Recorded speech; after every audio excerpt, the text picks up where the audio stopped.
Fahalitafahona amin'indray topolasy tobokavy ny tenako amin'izao takarivany alatsinainy izao ampanajana araka izany no anasananao anaraka hatramin'ny farany vaovao atsika tontolo ny sosialy avy hatrany dia anomboantsika nanomboka androany no nanao fitokonana ny mpiasa eo anivon'ny Dago Trade ilay orinasa mpamono omby sy mpanondrana hena any Sina sy Vietnam. Fitokonana izay nitranga tao aorian'ny fanapahan-kevitra noraisin'ny ministeran'ny fiompiana amin'ny fampiatoana ny orinasa famonoana omby roa eto Madagasikara ny 2020 ny volana janoary lasa teo.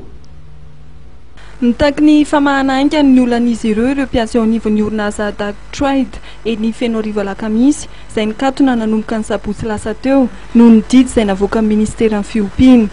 Ity orinasa ity dia mividy ary mamono omby avy eto Madagasikara ary manondrana ny hena azo any Chine sy Vietnam.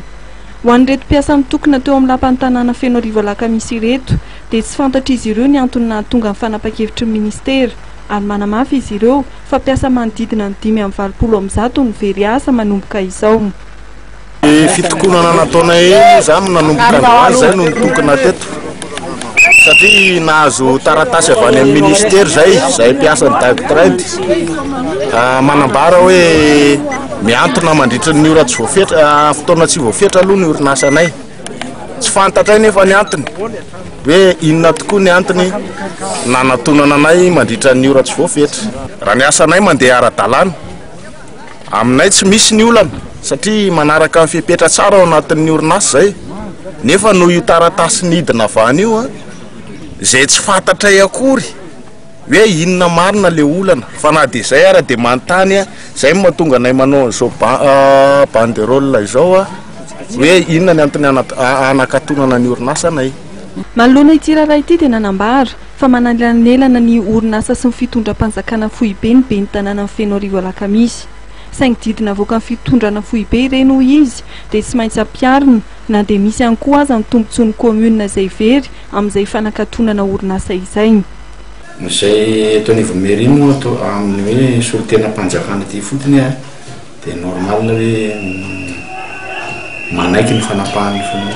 fanjakana fohibe fa no amma hoe amty fotony anay dia manao fanelanelana manome ny fanazavana zay ilany. Nisy fanontaniana tokoa napetraka efa nitsipika amin'ireo ministera ireo nitsipika tamin'ireo tamin'ny herinandro iny hoe mety aminareo ve ny fisian'ny abattoir dia tsotra navaliko hoe tena mety aminay ary eto no hitondrako fanazavana satria izao no antony. Ny fanjakana fohibe moa zany amin'izao fotoana zay toka nisy nivoriana ny arahana tamin'ny ministra mihitsy dia ny tony subvention toy zany manomboka efa ialana tsikelikely fa ny fitaovana ety miasa kosa zany dia nomeny zay dia mena ohatranareo hoe fangalam-bola tety anivon'ny commune ny lalàna amin'ny FNZ taloha dia ny 94 007 dia izao misy an'le 2014 020 dia amin'ny taxe d'abattage no teneniko anareo mivantana raha taloha izy 400 ariary ny omby isan'ny isaky ny omby zany dia izao izy lasa 10 000 ariary farany ambony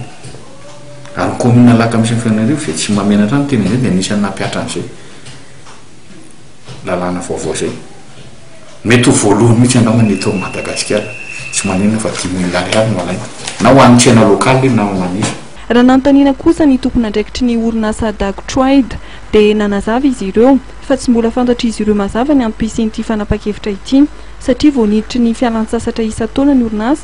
dia izao tsy maintsy nanatsahatra ny asan'izy ireo izao. Raha ny fanapahan-kevitra niraisin'ny filakevim-pitantanana eo anivon'ny Dago Trade dia mitsahatra mandrapatonga ny didy vaovao ny asa ao aminy ary noho izany dia tsy afaka manakarana amin'ny mpiasa ao aminy ny orinasa mandrapatonga n'izay didy vaovao mamerina azy ireo izay asa.